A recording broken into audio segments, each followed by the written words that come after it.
शेरवा सवार मैया गरजता आवे हो धरती के लोगवाना।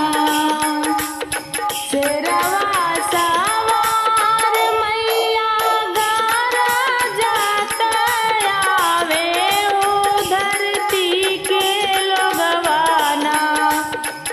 मैया के जाने हो धरती के लोगवाना।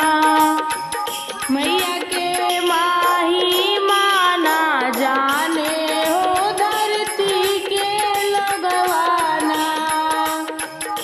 शेरवा सवार मैया गरजता आवे हो धरती के लोगवाना। शेरवा सवार मैया गरजता आवे हो धरती के लोगवाना। मैया के माही माना जाने हो धरती के लोगवाना। मैया के माही माना जाने हो धरती के लोगवाना।